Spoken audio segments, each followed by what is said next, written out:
Emiten Emas dan Perhiasan PT Harta Dinata Abadi Tbk atau HRTA menetapkan pembagian dividen tunai sebesar Rp40 per saham dari laba tahun buku 2025.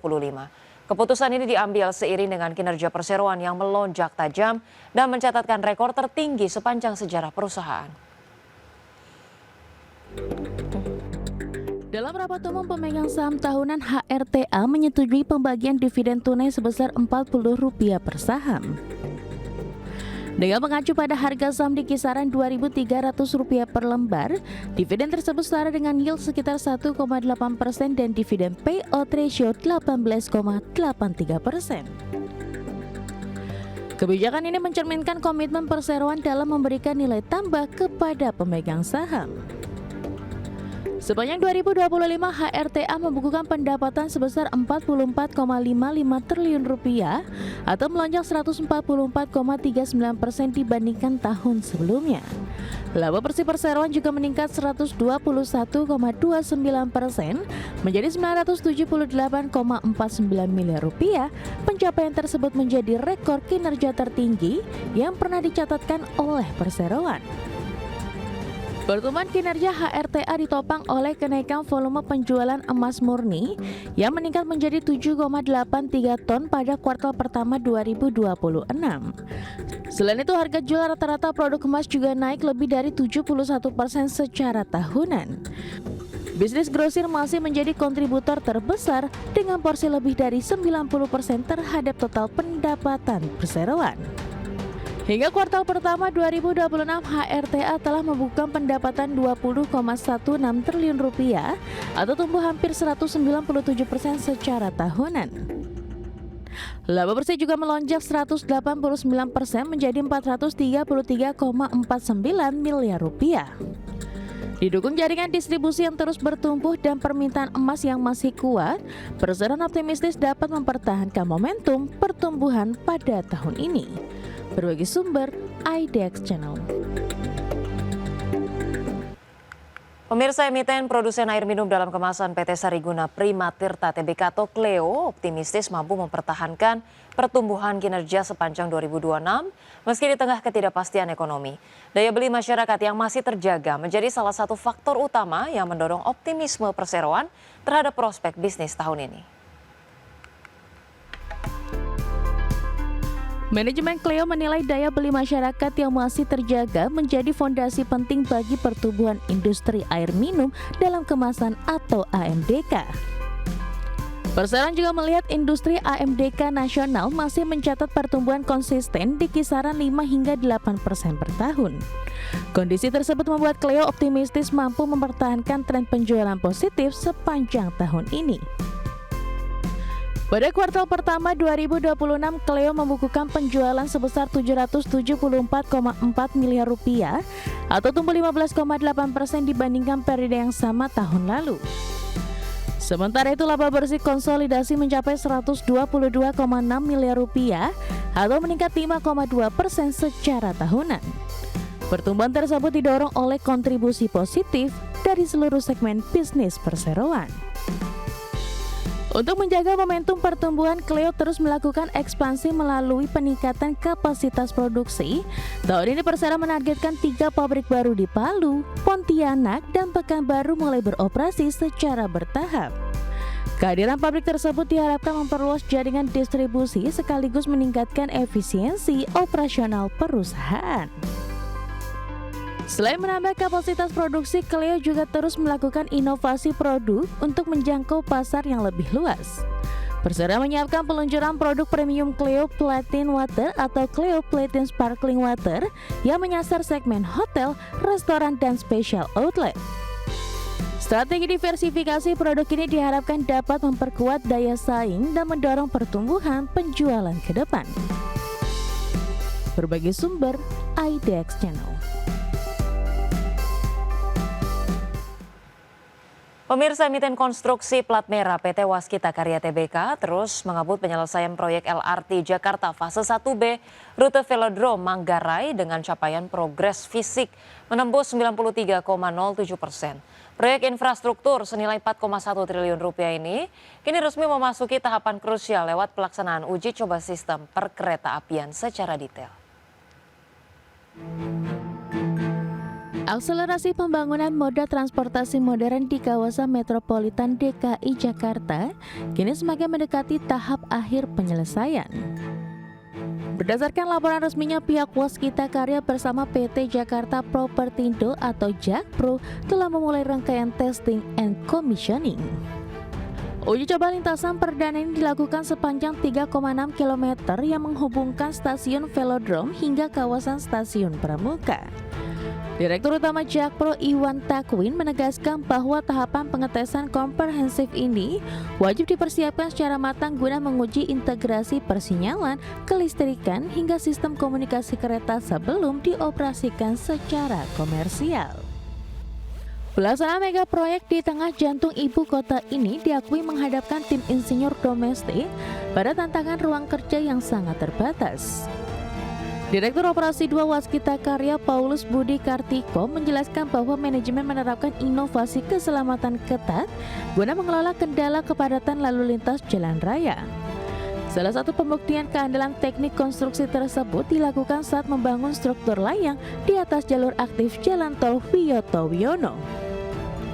Dengan mengoptimalkan jam kerja malam hari, Waskita memanfaatkan metode balance cantilever dengan bentangan horizontal atau span sepanjang 120 meter.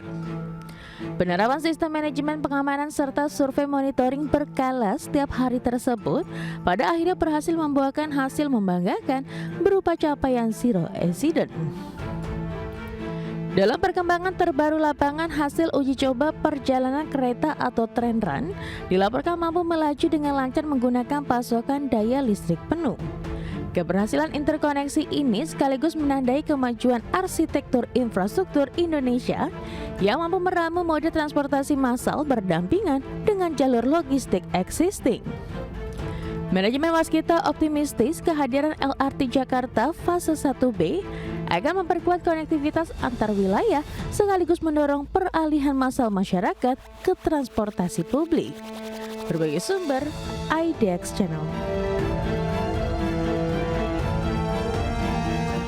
Kejaksaan Agung resmi menahan mantan Kepala Badan Gizi Nasional, Dadan Hindayana beserta dengan mantan Wakil Kepala BGN, Lodewijk Pusung dan Sony Sanjaya dalam kasus dugaan korupsi tata kelola program makan bergizi gratis. Ketiganya disangka akan melakukan intervensi, verifikasi hingga terafiliasi dengan sejumlah Yayasan Satuan Pelayanan Pemenuhan Gizi atau SPPG. Direktur Penyidikan Jampitsus Kejagung Syarif Sulaiman Nahdi mengungkapkan mantan Kepala BGN Dadan Hindayana dan dua ex-wakil Kepala BGN Sony Sanjaya dan Lodewijk Pusung bukan hanya mengintervensi. Ketiganya diduga mendapatkan uang miliaran setiap hari dari afiliasi dengan sejumlah yayasan SPPG. Selain itu, ketiga tersangka juga diduga melakukan intervensi kepada pejabat pembuat komitmen atau PPK sehingga ditemukan dugaan adanya penggelembungan harga barang dan jasa saat proses pengadaan. Yayasan-yayasan tersebut terafiliasi diantara dimiliki oleh saudara DH, saudara SS, dan saudara LP. Bahwa selain menggunakan yayasan yang terafiliasi tersebut, saudara DH bersama-sama dengan saudara SS dan saudara LP dalam melakukan proses pengadaan baik jasa barang dan jasa di BGN secara melawan hukum, melakukan intervensi kepada PPK, sehingga dalam penyusunan KAK pengadaan barang dan jasa pada BGN tidak disusun sesuai kebutuhan real di lapangan dan adanya markup harga pengadaan.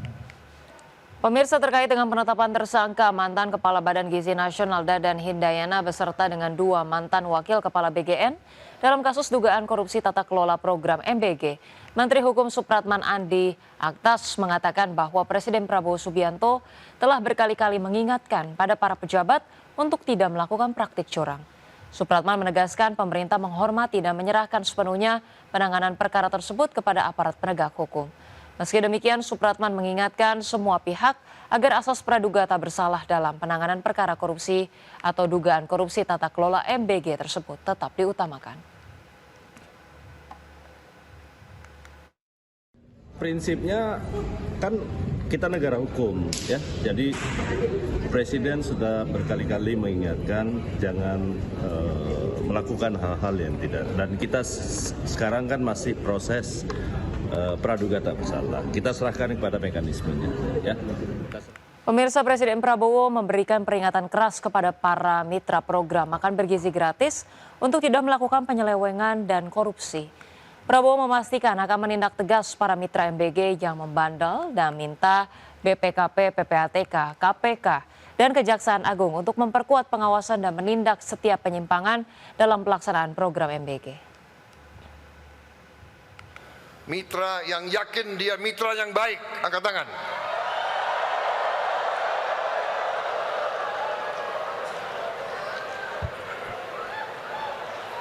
Oke, turun mitra yang baik. Turun mitra yang baik. Mitra yang brengsek, angkat tangan, angkat tangan.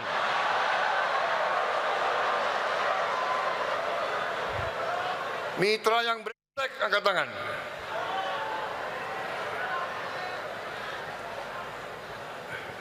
Enggak ngaku ya.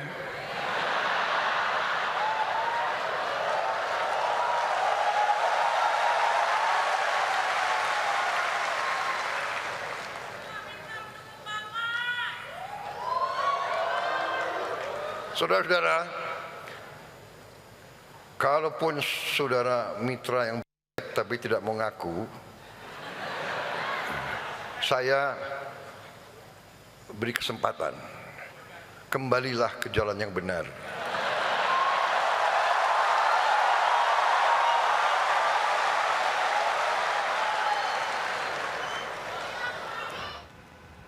Pemirsa, Menteri Keuangan Purbaya Yudi Sadewa menilai pelemahan rupiah saat ini lebih didorong sentimen negatif pasar dan akan menguat seiring dengan fundamental ekonomi yang tetap terjaga. Guna menjaga stabilitas nilai tukar rupiah, Purbaya siap meningkatkan koordinasi dalam KSSK. Menteri Keuangan Purbaya Yudi Sadewa memastikan akan mendorong koordinasi dalam Komite Stabilitas Sistem Keuangan atau KSSK untuk menjaga stabilitas nilai tukar rupiah yang terus mengalami tekanan. Menurut Purbaya, meski kewenangan menjaga stabilitas rupiah tetap berada di tangan Bank Indonesia, namun jika diperlukan koordinasi yang lebih intensif, KSSK akan mengambil langkah untuk memperbaiki kondisi nilai tukar rupiah. Purbaya menyebut pelemahan nilai tukar rupiah lebih banyak dipicu oleh sentimen pasar dibandingkan kondisi fundamental ekonomi nasional. Beredarnya berbagai isu dan spekulasi negatif sempat mempengaruhi persepsi pelaku pasar. Purbaya meyakini seiring fundamental ekonomi yang stabil, rupiah akan kembali ke levelnya. Ya maksud Pak, Bapak sebagai ketua ngelihat ini makin lemah terus Pak, bahkan mau 18.000 Pak. Kalau Pak Peri sendiri ngomong Juli baru menguat. Nah ini selama Juni ini berarti bisa 18.000 lebih ya Pak? Enggak, kalau kita lihat kan tiba-tiba aja penguatan pelemahannya 1-2 hari ini kan. Terus ada isu macam-macam, ada rumor macam-macam di pasar. Ada yang bilang saya suruh perbankan melakukan stress test kalau rupiahnya 18.000 lebih. Padahal saya nggak pernah isu seperti itu. Jadi banyak isu-isu di pasar yang membuat sentimen ke rupiah negatif. Tapi kalau kita lihat, kewajiban saya adalah menjaga fondasi ekonomi aja, supaya ekonominya berjalan terus semakin cepat. Karena pada akhirnya kita percaya rupiah akan ditentukan oleh fondasi ekonominya. Pada penutupan perdagangan Rabu sore, nilai tukar rupiah ditutup melemah 127,5 poin atau 0,71% ke level 17.966 per dolar Amerika Serikat. Berbagai kebijakan yang diambil Bank Indonesia dan pemerintah nyatanya belum mampu memperkuat nilai tukar rupiah terhadap dolar Amerika Serikat. Dari Jakarta, Raharjo Patmo, IDX Channel.